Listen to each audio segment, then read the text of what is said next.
Bonjour et bienvenue dans Entreprendre avec équilibre, le podcast qui t'aide à créer ta vie d'entrepreneur en pensant à ton bien-être. Pris dans nos projets pro et le rythme palpitant de la vie d'entrepreneur, parfois on s'oublie. Alors comment trouver un équilibre entre le pro et le perso ? Comment soigner sa santé physique et mentale en gérant son business ? Comment entreprendre et profiter pleinement de sa vie ? Si tu te poses ces questions, ce podcast est fait pour toi. Chaque mois, découvre des épisodes pour t'aider à mener une vie harmonieuse et épanouissante. Une vie qui te permet de concilier à la fois le pro et le perso. Une vie qui te permet de trouver ton propre équilibre. Selon toi, il suffit de vouloir pour pouvoir. Vrai. Il n'existe pas d'obstacle insurmontable. Vrai. Assumer ses responsabilités signifie ne jamais demander de l'aide. Faux. La sérénité est un état permanent. Faux.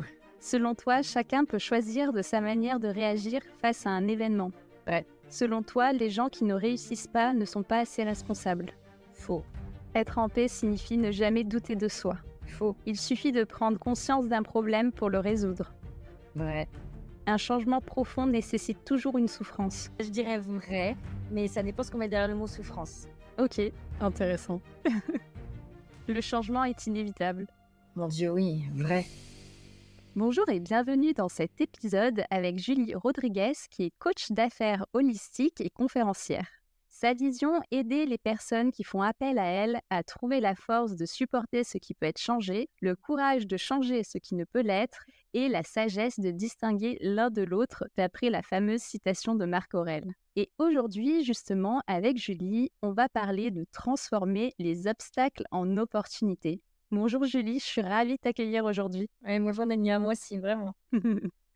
Avant de commencer de parler de notre sujet du jour, comme tu le sais, j'ai un petit jeu que je propose à mes invités avec 2 vérités et un mensonge. Le but étant de découvrir où se trouve le mensonge. Pour ça, on a besoin que tu nous dises 3 choses sur toi.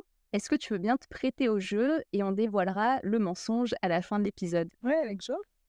Alors on t'écoute pour les 3 choses sur toi. La première chose que j'ai envie de donner, c'est que j'ai été maman solo quand j'ai décidé de me lancer dans l'entrepreneuriat.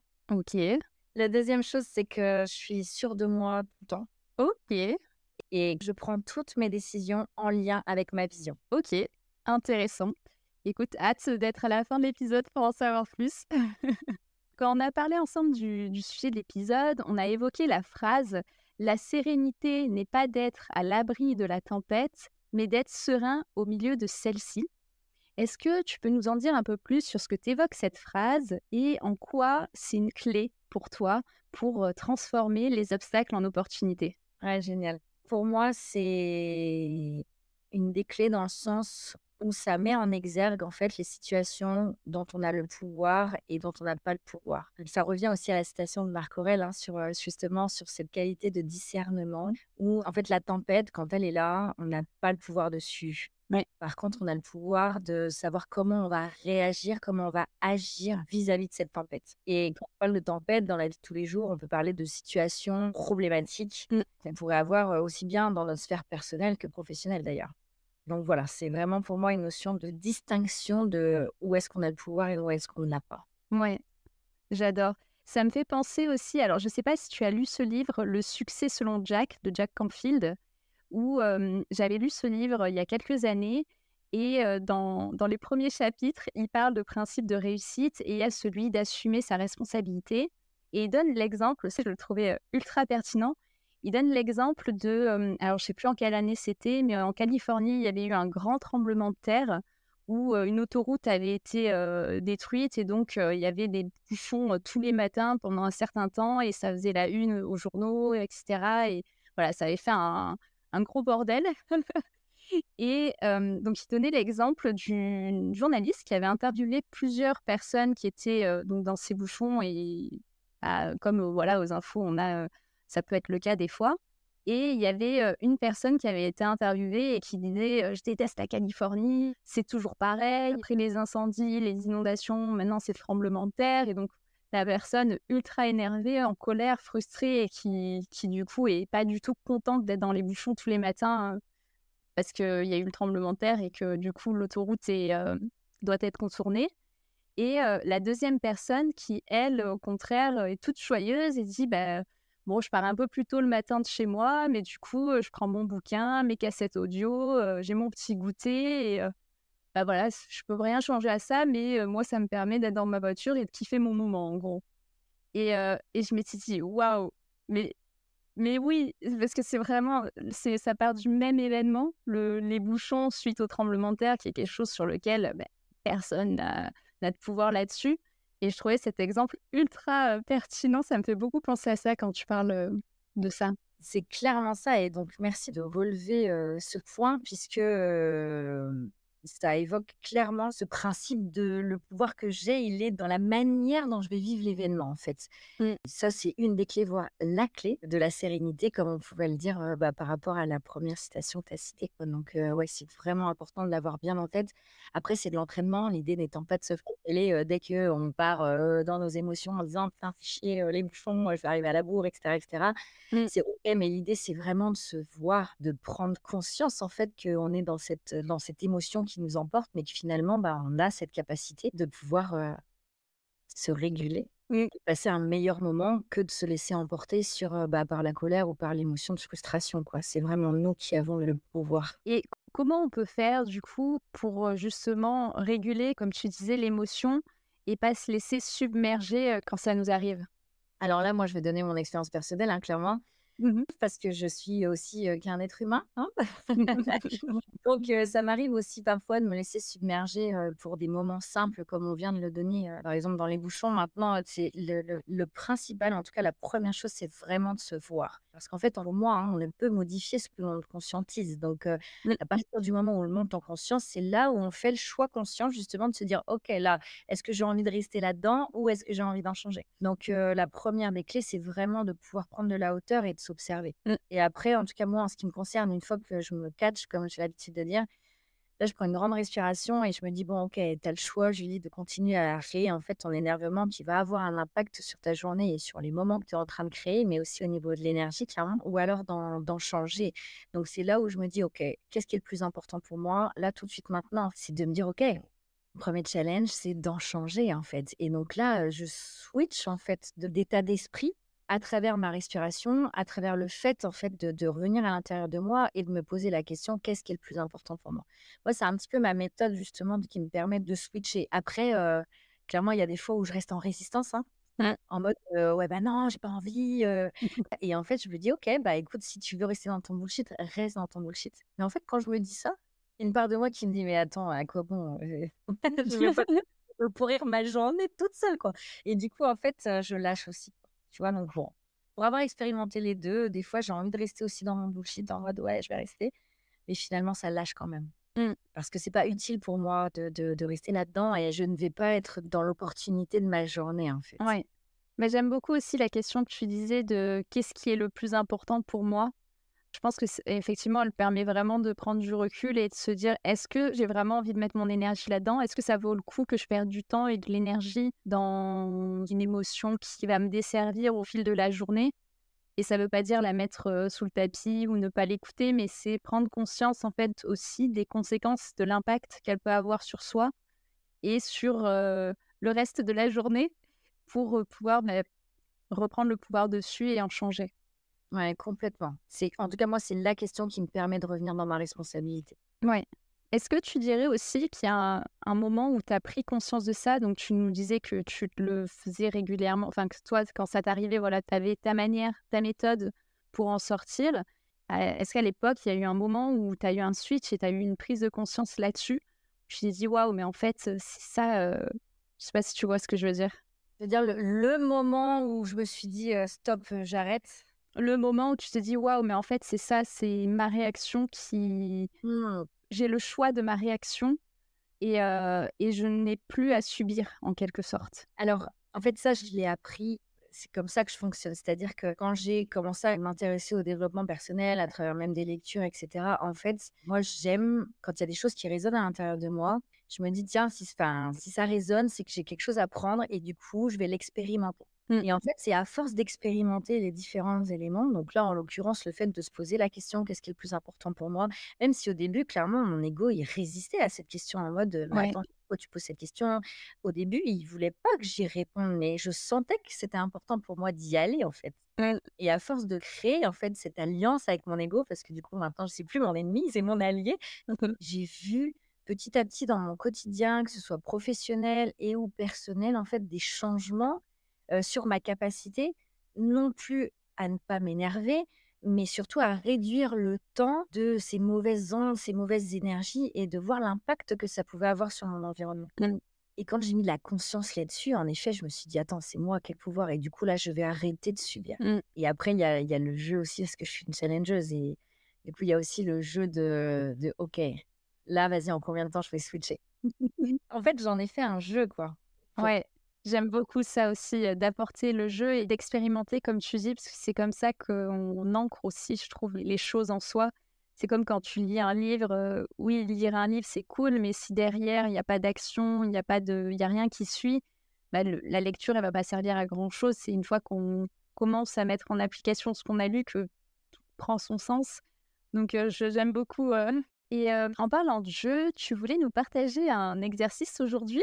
Est-ce que tu veux nous en dire plus? Oui, oui, en fait, le jeu que j'avais envie d'amener, je me sais encore dans mon quotidien personnel, mais aussi professionnel, c'est vraiment de pouvoir faire sortir le fait des perceptions. Pour moi, en fait, ce qui amène justement ces frustrations et cette souffrance au sens large, c'est vraiment la perception que l'on met au fait. Pour donner rapidement une définition avant de rentrer dans le jeu, c'est vraiment de se dire les faits, qu'est-ce que c'est? En fait, un fait, c'est filmable, c'est-à-dire que il y aurait 1000 personnes qui vont regarder la même chose, ces 1000 personnes, en fait, vont dire la même chose.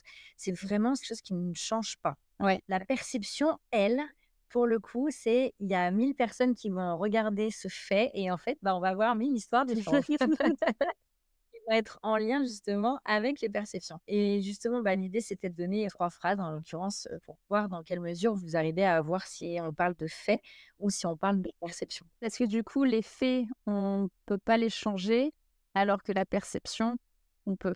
Exactement. J'ai bien l'image là d'une salle de cinéma, tu sais, où tout le monde va voir le même film et en sortant, tu as plein de réactions différentes. Ah, clairement, c'est exactement ça. Et ça, c'est juste la vie, hein, parce que 99,9 de notre humanité, réagit à travers les perceptions et du coup, dans l'idée, c'est vraiment de revenir à Ouais. non plus à la réaction, mais à l'action et justement d'avoir le pouvoir sur ses perceptions, en fait. Donc c'est vraiment tout l'enjeu, en fait, je pense même de notre humanité aujourd'hui, quoi. Ouais.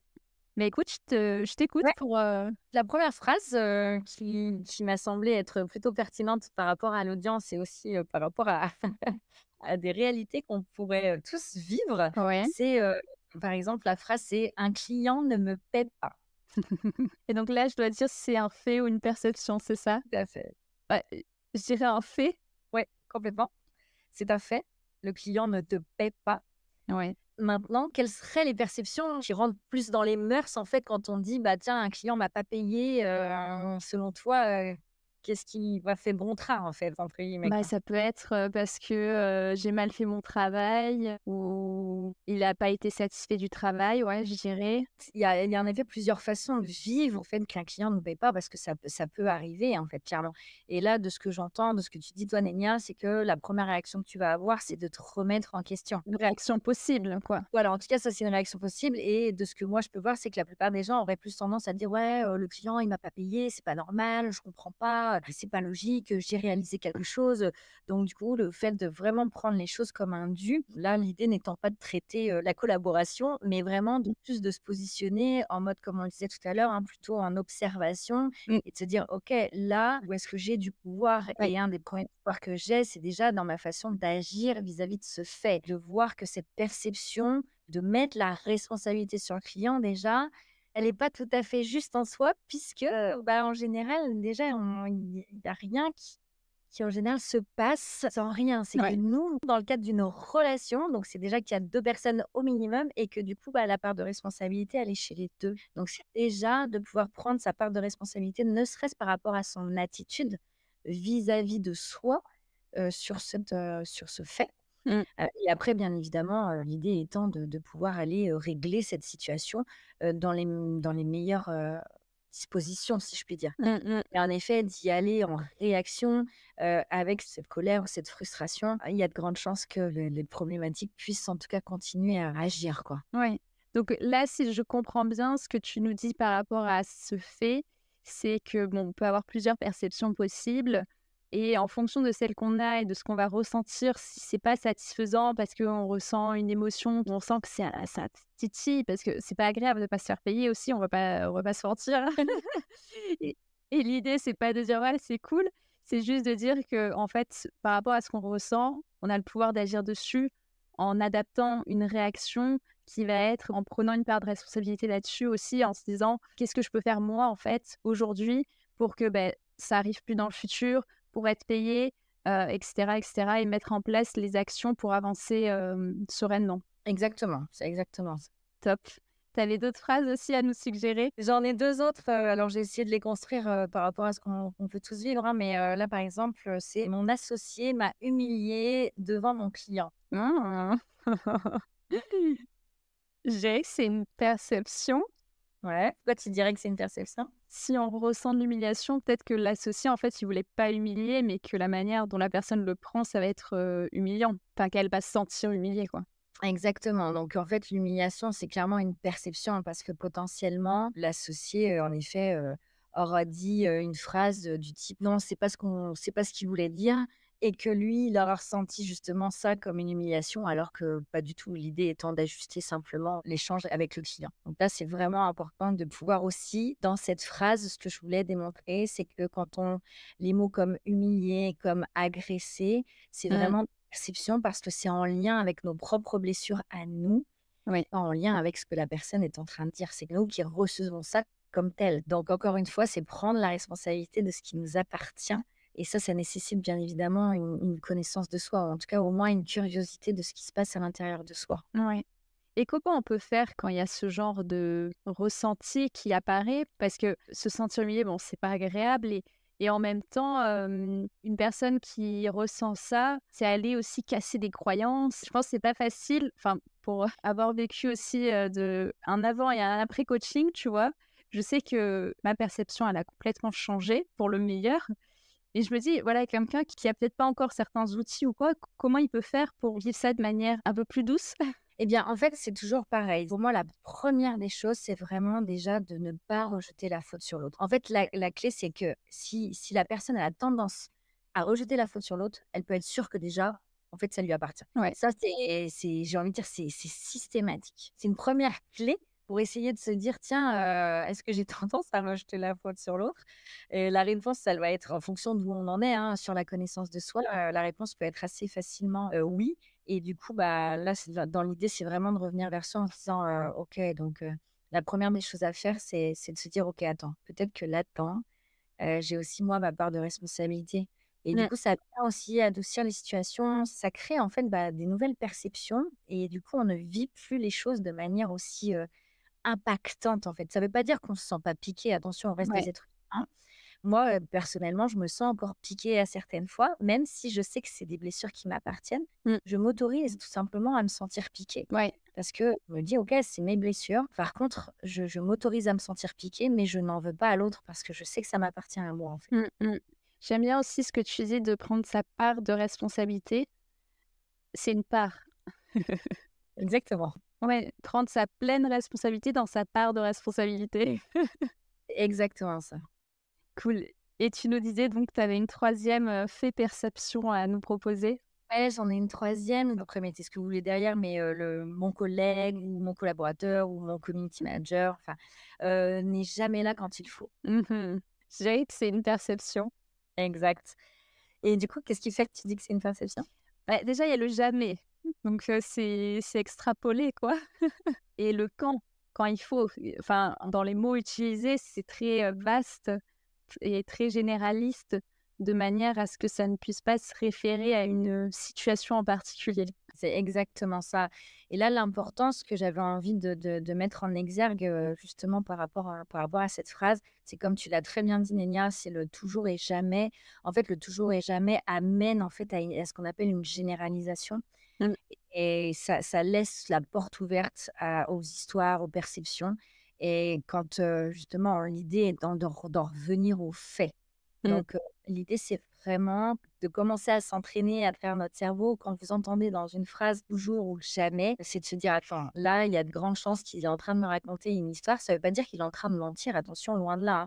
Mais c'est qu'il y a cette extrapolation, cette généralisation et que du coup, bah, l'idée, c'est de vraiment ramener aux faits parce que quand on ramène aux faits, bah, notre cerveau, bizarrement, il se rend compte que, et ben, il est allé chercher quelques détails, qui n'avaient pas forcément place et on se rend compte là, encore une fois, de notre part de responsabilité, par rapport à ce qui est. Ouais, exactement. Et donc l'idée avec cet exercice, c'est d'amener la réflexion aussi. Donc quand il se passe quelque chose, en fonction de ce qu'on est en train de se raconter ou de ce qu'on même on peut s'entendre dire, c'est dire: «OK, là, est-ce que en fait, je fais peut-être d'un fait une généralité?» Et donc je tombe dans la perception. Parce qu'il y a ça aussi de ce que je comprends. Là, ce que tu nous dis aussi, c'est de faire attention au fait qu'on peut transformer en perception, de par les mots qu'on va utiliser, la manière dont on va le percevoir et du coup, on extrapole, on en fait un autre tableau, quoi. C'est comme si, je dessinais, je faisais de la peinture, j'avais un modèle, je sais pas, une corbeille de fruits et au final, quand moi je fais le dessin, ça ressemble plus du tout à la corbeille de fruits qui est en face, quoi. Ah mais c'est exactement ça et c'est comme ça que, en tout cas pour moi et de ce que je vois dans les entreprises que j'accompagne, c'est que souvent les conflits, les problèmes de communication, émanent en fait de des perceptions des uns et des autres Mmh. et en fait quand on revient aux faits, en fait on se rend compte que: «Ah ouais» et quand tu leur permets de changer d'angle par rapport aux faits, ça permet à tout le monde de relativiser mais surtout aussi de nouveau recollaborer parce que l'objectif, bah, c'est d'avancer et d'être orienté solution. Mmh. Donc, c'est de permettre aussi à notre cerveau, encore une fois, c'est de l'entraînement, hein, c'est de permettre à notre cerveau, et de s'entraîner et comme une fois, enfin, je le fais en mode jeu, c'est vraiment de revenir en se disant: «Attends, là, j'ai cette perception-là, je sens à l'intérieur de moi que ça crée de la frustration, voire de la colère. OK, finalement, c'est qu'est-ce que maintenant j'ai envie d'en faire et quelle nouvelle perception j'ai envie d'avoir à travers ce fait?» puisque, bah, on peut changer nos perceptions et pas les faits. Ouais. Encore on revient, on boucle la boucle, hein, quelque part, en se disant: «Bah, tiens, j'ai le pouvoir, en fait, de choisir comment je me sens, en fait». Ouais, j'aime beaucoup cette question-là que tu as soulevée, le quelle perception j'ai envie d'avoir face aux faits. Ça repositionne vraiment le pouvoir sur de mon côté, qu'est-ce que j'en fais en fait? Exactement. Et est-ce que selon toi, il y a des signes aussi qui pourraient permettre de voir que quelqu'un n'assume pas justement sa responsabilité dans sa perception? Oui, c'est que alors pour moi, les premiers signaux, déjà, c'est la réaction. Quelqu'un qui Oui. réagit, de manière très spontanée et souvent à travers de la colère. Souvent là, pour moi, en fait, c'est là où j'arrive à détecter assez facilement ce que j'appelle l'immaturité émotionnelle. Donc, je ne pointe pas du doigt, hein, c'est juste ça me montre en fait là où il en est par rapport à cette capacité justement de pouvoir changer d'angle par rapport à un fait.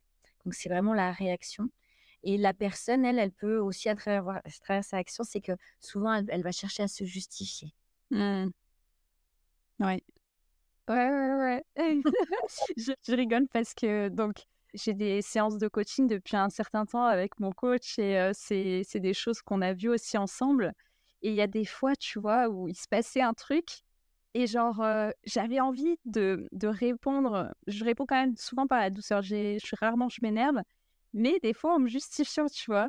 Et j'ai appris à repérer ces moments où je cherchais à me justifier alors qu'en fait, on n'en a rien à faire de ce que du pourquoi du enfin et du coup, ça me fait sourire parce que je trouve cet exercice très difficile, surtout au départ, parce que sur le coup, c'est genre: «Beh, en fait, qu'est-ce que je dis si je me justifie pas?» Exactement. Mais en fait, ça, c'est un mécanisme de défense qui s'appelle la rationalisation. En fait, la justification, elle émane de ce mécanisme de défense qui s'appelle la rationalisation. Et en fait, la rationalisation dans une société telle que la nôtre, elle est glorifiée. Donc c'est difficile, en fait, dans notre société de se rendre compte que finalement, on engendre un mécanisme de défense alors que notre société glorifie justement tout ce qui va être justification, Mmh. et rationaliser, amener des justifications en fait pour justement se dire bah tiens voilà ce qui s'est passé etc. Non en fait c'est vraiment dans l'idée c'est de se dire ok il y a le fait et après d'aller se regarder soi en mode Mmh. comment nous on va agir à travers ce fait. Et il y a aussi ce côté, on l'a évoqué plusieurs fois là pendant ce podcast, le verbe à réagir et le verbe agir en fait. Mmh. Et il y a vraiment pour moi la réaction, c'est vraiment, quelque chose qui va la plupart du temps et je voudrais pas faire une généralisation une nouvelle fois, mais c'est la plupart du temps, c'est quelque chose qui va émaner de quelque chose d'émotionnel et souvent qui va venir d'un mécanisme de défense.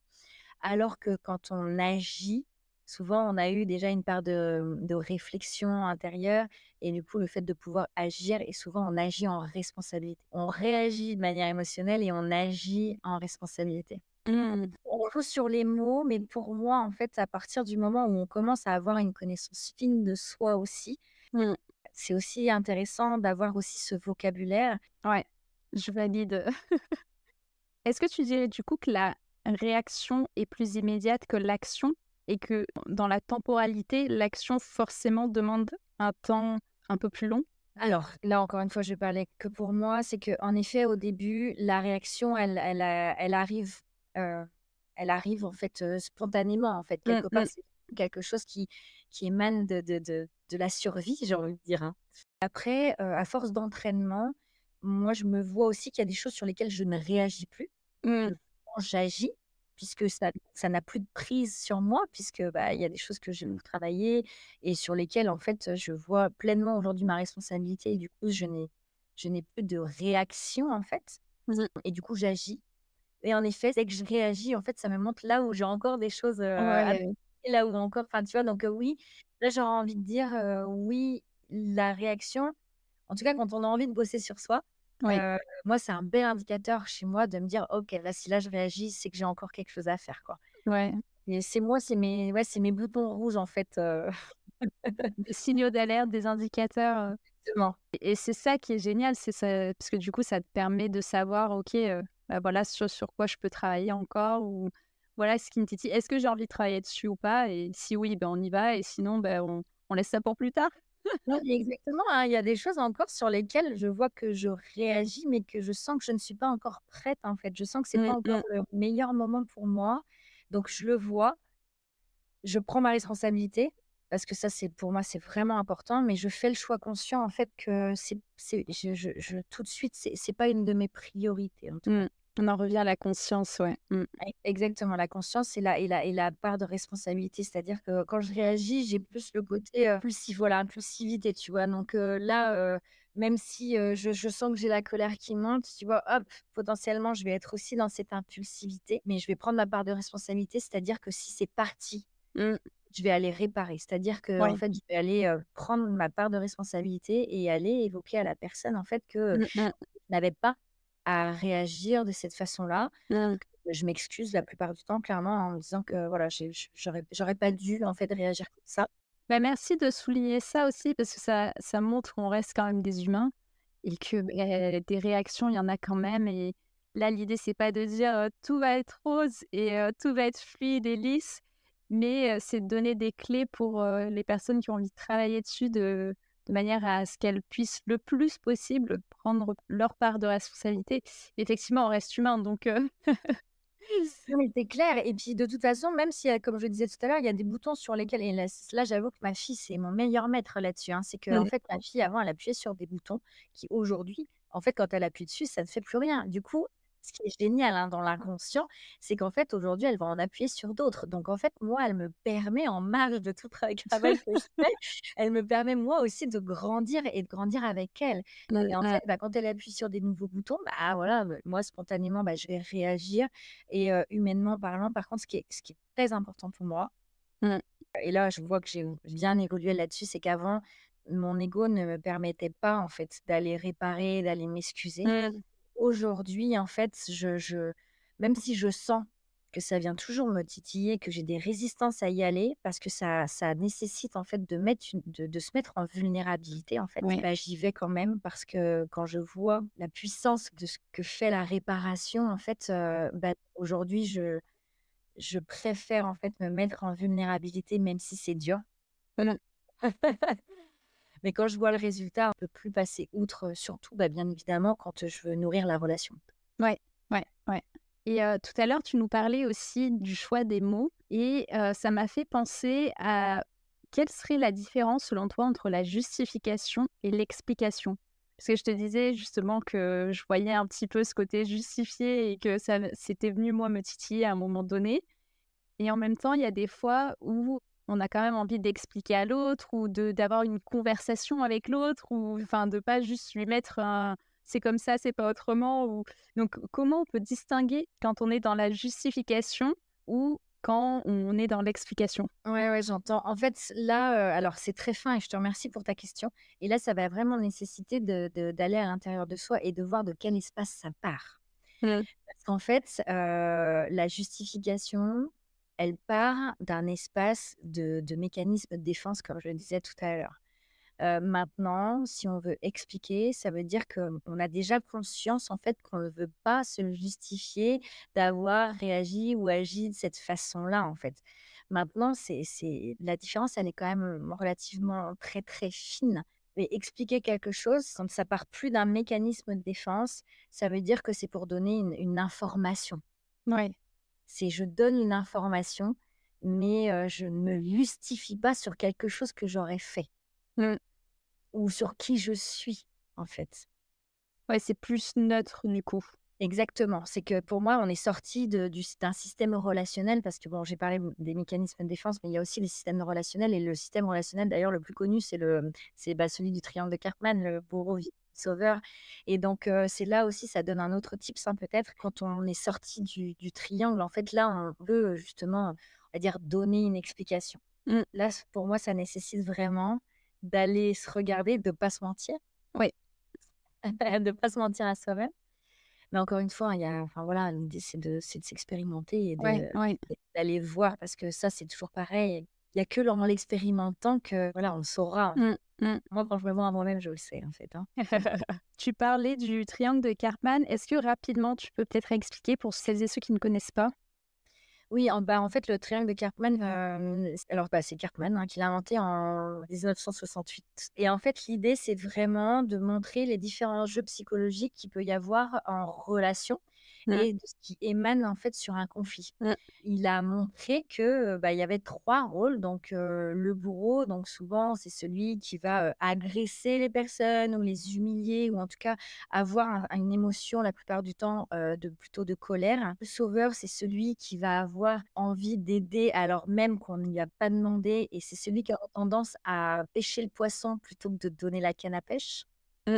Et la victime, c'est Calimero, c'est jamais de sa faute, c'est toujours la faute de l'autre et puis, en fait, il subit, quoi. Et en fait, on a un rôle de prédilection, hein, mais en fait, on joue, hein, souvent, les 3 rôles, hein, dans des conflits qu'on peut avoir ou dans des communications. Mmh. Et Mmh. l'idée là, c'est pareil, c'est de pouvoir aller voir quel rôle on joue, mais surtout après de pouvoir en sortir. Ouais. Là, on en revient encore une fois au même, en fait, on ne peut rien faire sans avoir conscience déjà qu'on est dans le triangle parce que, si on a conscience qu'on est dans le triangle, on ne peut pas en sortir. Une fois qu'on en a conscience, c'est de se dire: «OK, je prends ma part de responsabilité, Mmh. je sors, je vois où je suis» et en fait, on remet le fait Ouais. et on rediscute, et on va tous dans le même sens, en fonction des situations. Mais ça, c'est génial, en fait. Ça, pareil, en faire un jeu, c'est Ouais. magnifique. Ouais. Je me rappelle quand j'ai découvert ce triangle de Karpman. Du coup, je m'étais amusée un petit peu à faire un scan des relations que je pouvais avoir et essayer d'identifier est-ce qu'il y avait des moments où je pouvais être, dans un des rôles. C'est assez intéressant à faire et bon, faut pas se mentir aussi. Non, oui, clairement, hein, c'est la base. Mais tu vois, déjà, quand tu te poses une question et que tu sens que ça te titille un peu, c'est en général, c'est que bon, il faudra y revenir plus tard, quoi. Non, non, mais clairement. Après aussi ce qui est important pour moi là de dire, c'est que en fait, on est des êtres humains et Mmh. tout ce dont on vient de parler là, en fait, c'est 100% des êtres humains Oui. et qu'on arrive dans notre humanité où, en fait, on arrive avec ces packages-là, qu'on arrive avec, des blessures, on arrive avec des mécanismes de défense, on arrive avec des systèmes relationnels. C'est juste, vrai pour tout le monde. C'est juste que, bah, voilà, les conditionnements ou certaines de nos croyances, on n'a pas envie de se montrer, pour X ou Y raison, mais en fait, là, pour le coup, on est tous faits de la même façon, quoi. Ouais, ouais et merci de le rappeler, c'est important aussi effectivement. Mmh. Ah, ça permet de relativiser quand même et de se donner un peu plus d'amour quand même pour soi. On valide ça, l'amour pour soi, on valide. Et est-ce que tu aurais des ressources à conseiller ou à recommander pour celles et ceux qui aimeraient creuser un peu le sujet de transformer les obstacles en opportunités, de prendre sa responsabilité, ce genre de ce qu'on vient de discuter en fait? J'ai réfléchi là comme ça en même temps que tu me poses la question. En fait, ce qui me vient, c'est la respiration. Ouais, Prendre une grande respiration, de revenir à l'intérieur de soi, en fait, et de, ouais, et de se dire que c'est OK, en fait. Et après, on en a parlé, une autre ressource que moi j'ai, c'est de me poser la question de qu'est-ce qui est le plus important pour moi. mmh, Après, il y a une autre question que je me pose aussi, c'est en quoi c'est utile pour moi d'agir de la sorte. ouais, Dans ma réalité, l'utilité, elle est très importante. Donc, en effet, s'il y a pas de sens ou s'il y a pas d'utilité, je vais assez facilement, en fait, redescendre. Et après, une autre source, c'est que quand je vois que j'ai encore des résistances, et ben, j'ai ma minute de bullshit et là, je m'autorise à, enfin voilà, à hurler, à dire plein de gros mots. Et enfin voilà, en fait, à sortir tout ce que j'ai besoin de sortir. Ah! Et après me dire: «OK, c'est OK, maintenant j'y vais», quoi, tu vois? trop bien. Genre tu mets un minuteur? Au début, oui, maintenant non, parce que ça dure moins d'une minute. OK, génial. Je valide, aussi, enfin, moi, je dirais quand il y a de la colère, il y a une des ressources que je peux avoir, c'est peut-être pas la minute de bullshit, mais c'est la minute du coussin, tu sais, où tu hurles dans un coussin. Ça dure pas une minute non plus parce que tu as plus de voix après, et ça fonctionne très bien. Une autre ressource que j'aurais envie de donner là, c'est vraiment de s'autoriser à vivre notre émotion mais s'autoriser à la vivre en responsabilité. Parce que en fait, c'est l'émotion, elle est faite pour être vécue. Elle n'est pas faite pour être cristallisée. Parce que Ouais, après, toute la souffrance en fait qui est générée, c'est parce qu'en fait, c'est nous-mêmes qui cristallisons, cette émotion, en lien et encore une fois avec les perceptions. mmh mh. Et du coup, là, c'est encore une fois prendre sa responsabilité. Donc là, on va vraiment dans la dentelle, hein. Mais là, c'est encore une fois, c'est prendre sa responsabilité d'avoir cristallisé en fait cette émotion, d'avoir voulu garder cette colère, alors qu'en fait, l'idée, c'est de la vivre, c'est de pouvoir, bah voilà, avoir cette minute de bullshit ou avoir son doudou, son coussin, ce qu'on veut. Mais en tout cas, de prendre cette responsabilité, de s'autoriser à vivre cette émotion qui en fait part. Elle a juste besoin d'être vue, d'être Mmh. ressentie, d'être vécue. Et après, voilà, la responsabilité, c'est de la garder, de la cristalliser et c'est ce qui va générer, en fait, en général, tout le reste derrière et qui est plus complexe après à venir switcher, quoi. Génial. Bah, écoute, on arrive à la fin de cet épisode. Donc, tu nous as dit que pour transformer les obstacles en opportunités, la première étape qu'on pouvait en quelque sorte mettre en place, c'était de prendre de la hauteur quand on est face à un obstacle.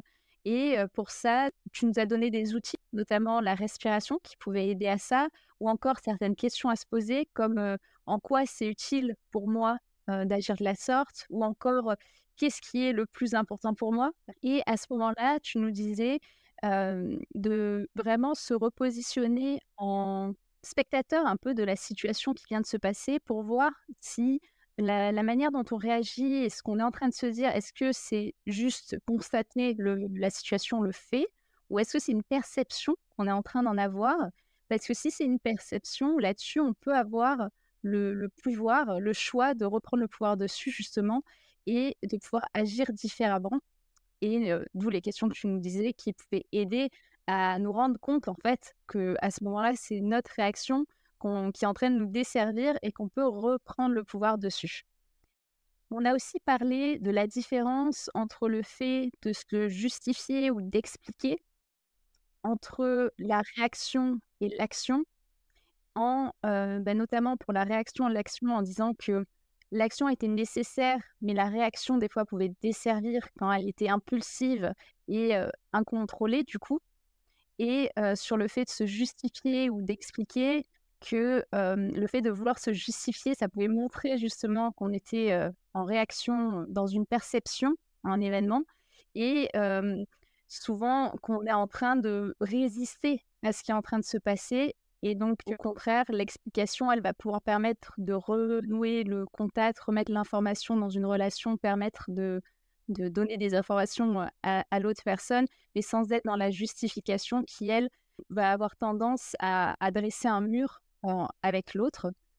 Tu nous as donné aussi un exercice de fait et de perception, en fait, pour nous aider à mettre de la conscience dessus et qui invite la personne qui est en train de vivre une situation de peut-être la mettre sur papier ou de se faire une phrase, un résumé de ce qui est en train de se passer pour se dire: «OK, est-ce que là, c'est un fait ou est-ce que c'est une perception?»